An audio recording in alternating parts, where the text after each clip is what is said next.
Hello friends, welcome to my channel learn with Keeru. आज हम पढ़ेंगे स्ट्रेटजी इवैल्यूएशन एंड कंट्रोल के बारे में कि हमारी स्ट्रेटजी इवैल्यूएशन और कंट्रोल क्या होता है। अगर आप कॉमर्स के स्टूडेंट हो तो आपने 12th क्लास में पढ़ा होगा कंट्रोल के बारे में कि कंट्रोल क्या होता है कि आपने कोई स्टैंडर्ड सेट किया होगा और लास्ट में जब आपका काम पूरा हुआ होगा तो आपके रिजल्ट्स आए होंगे। तो हम क्या करते हैं, उन स्टैंडर्ड से मतलब उन ऑब्जेक्टिव से हमारे रिजल्ट्स को कंपेयर करके देखते हैं कि क्या हमारे ऑब्जेक्टिव अचीव हुए और नहीं तो मतलब क्या क्या डिविएशंस हैं, मतलब क्या क्या कमियां रह गई हैं, उन डिविएशंस को फाइंड आउट करते हैं और फिर उनको दूर करने की कोशिश करते हैं। ये हम कंट्रोल में करते हैं। ऐसा ही देखो, स्ट्रेटेजी इवैल्यूएशन एंड कंट्रोल में क्या होता है कि ये हमारा लास्ट स्टेप होता है किसका, स्ट्रेटेजिक, जो हमारे स्ट्रेटेजिक प्लानिंग वगैरह करते हैं, स्ट्रेटेजी बनाते हैं उसका किसी भी बिजनेस में। तो strategy evaluation and control last page है जो स्ट्रेटेजिक मैनेजमेंट प्रोसेस है उसका। और ये किससे रिलेटेड होता है, स्ट्रेटेजिक मैनेजमेंट से। ठीक है, मतलब इसमें ये देखते हैं कि जो ऑर्गेनाइजेशन है उसके ऑब्जेक्टिव एक्चुअल में अचीव हुए हैं या नहीं, जो उसने एक्शंस लिए थे उनसे। ठीक है, जो हमारा स्ट्रेटेजिक इवैल्यूएशन है उसका पर्पज़ क्या है कि ये चेक करना कि जो हमारी स्ट्रेटेजी है हमने जो लगाई थी वो इफेक्टिव है या नहीं हमारे ऑर्गेनाइजेशन के ऑब्जेक्टिव को अचीव करने के लिए। अगर हमसे कोई मतलब इसका मीनिंग पूछ ले कि स्ट्रेटेजिक इवैल्यूएशन एंड कंट्रोल क्या होता है तो हम इसको डिफाइन कर सकते हैं। ये वो प्रोसेस है जिसकी हेल्प से आप ये चेक कर सकते हो कि आपने जो भी स्ट्रेटजी चूज़ की थी वो इफेक्टिव है या नहीं आपके ऑर्गेनाइजेशन के ऑब्जेक्टिव वगैरह को चूज़ करने के लिए। और अगर नहीं है तो क्या क्या कमियां रह गई हैं, आप उसके थ्रू क्या ले सकते हो, करेक्टिव एक्शंस ले सकते हो जब भी आपको चाहिए। इस तरह से अलग अलग लोगों ने अलग अलग व्यूज़ दिए हैं, अपनी डेफिनेशन दी है। ठीक है, मेन तो इसका यही मीनिंग बनता है कि ये हमें ये चेक करने में हेल्प करता है कि किसी भी ऑर्गेनाइजेशन में जो भी उसने एक्शंस लिए हैं अपने ऑब्जेक्टिव अचीव करने के लिए वो सही है या नहीं, क्या कमियां हैं, अगर कोई डिविएशंस पता चलते हैं तो उनको कैसे दूर किया जा सकता है। ठीक है, क्योंकि जो इवैल्यूएशन है ना वो किस पे जोर देता है, मेजरमेंट करने पर, किसके, स्ट्रेटेजिक जो हमारे एक्शंस है उसके रिजल्ट्स को, कि जो हमने एक्शंस लिए हमारे बिजनेस में वो सही है या नहीं। ठीक है, बात आते हैं कंट्रोल। कंट्रोल का मीनिंग वही है कि वेरीफाई करता है कि जितने भी एक्शंस है वो कन्फर्मिटी नहीं है, मतलब भाई कि वो हमारे जो भी एक्शंस हैं या हमारे जो भी ऑब्जेक्टिव हैं उनके अकॉर्डिंग वो उससे मैच खाते हैं या नहीं, ये सब हम चेक करके चलते हैं। ठीक है, तो इस तरह से इसने मतलब सेम मीनिंग दे रखा है। बात आते हैं इसमें 3 चीज़ें ध्यान में रखी जाती है, मतलब 3 प्रोसेस पे ज़्यादा फोकस। पहला तो एक्चुअल परफॉर्मेंस को मेजर करना कैसे, फिर कंपेयर करते हैं हम उसको मतलब स्टैंडर्ड्स के साथ, ऑब्जेक्टिव के साथ, और लास्ट में हम क्या करते हैं उसके अकॉर्डिंग करेक्टिव एक्शंस ले लेते हैं और दोबारा से उसको प्लानिंग करते हैं अगर उसमें कोई भी गड़बड़ वगैरह हो। ठीक है, मतलब एक टाइप से कहते हैं कि हमें एक राइट डायरेक्शन देता है। बट जो हमारा स्ट्रेटेजी इवैल्यूएशन एंड कंट्रोल है उसमें कुछ प्रॉब्लम्स आती हैं। नॉर्मल सी बात है, जहाँ पे कुछ काम होगा वहाँ पे हार्डशिप तो होगी।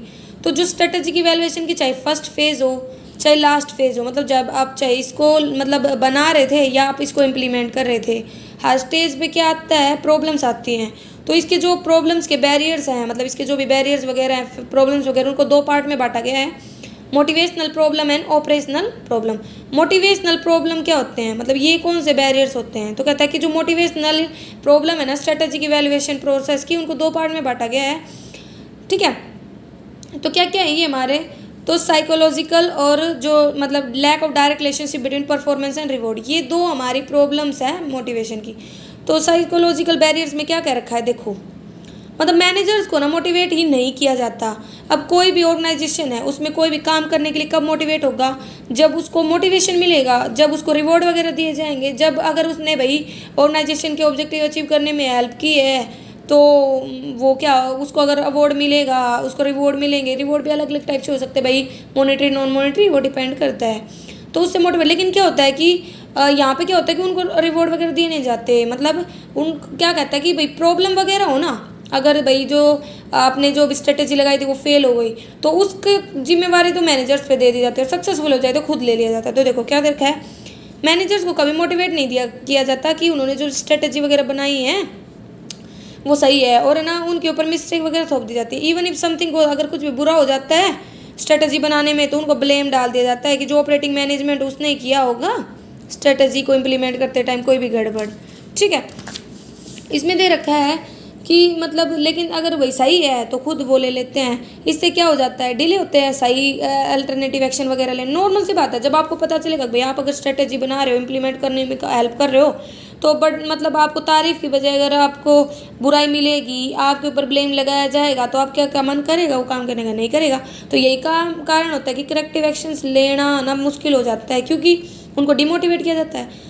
फिर lack of direct relationship between performance and reward के बीच में क्या है, डायरेक्ट रिलेशनशिप नहीं है।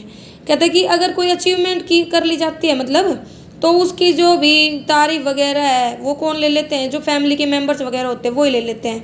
मतलब ज़्यादातर क्या होता है कि लगा लो कोई ऑर्गेनाइजेशन है, उसमें आपके फैमिली के मेंबर इन्वॉल्व है, तो कहता है कि फैमिली के मेंबर्स को तो इंटरनली अपॉइंट कर लिया जाता है टॉप लेवल पे, और जो मैनेजर्स होते हैं उनको मतलब नीचे रखा जाता है। और कुछ भी अच्छा काम होता है तो उसके लिए तारीफ वगैरह, रिवॉर्ड वगैरह फैमिली मेंबर्स को मिलता है। इससे क्या हो जाता है, मैनेजर्स डिमोटिवेट हो जाते हैं और वो क्या करने लग जाते हैं, ऑर्गेनाइजेशन को छोड़ के जाने लग जाते हैं। तो यही कारण है कि ये ट्रू है कि परफॉर्मेंस अचीवमेंट है ना, वो एक सोर्स है मोटिवेशन का, लेकिन ये हमेशा नहीं होता।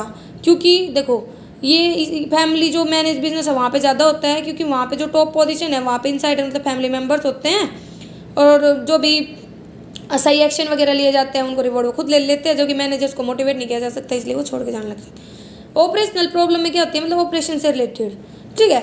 अगर कोई भी मैनेजर है वो भाई एग्री है कि मैं इवेलुएट करूँगा जो भी प्रॉब्लम है स्ट्रेटेजिक इवेलुएशन की, लेकिन तो कहता है कि उससे काम पूरा नहीं होता, क्योंकि जो स्ट्रेटेजिक इवेलुएशन है ना वो एक लगातार चलने वाला प्रोसेस और एक कॉम्प्लेक्स प्रोसेस है। इसमें बहुत सारे ऐसे फैक्टर होते हैं जो मैनेजर को तो पता ही नहीं होते, ठीक है। तो इसीलिए कहता है कि ऑपरेशनल प्रॉब्लम भी आती है इनको मैनेज वगैरह करने में। ये फैक्टर है like as area of determination of evaluative criteria, performance measurement and taking suitable corrective actions.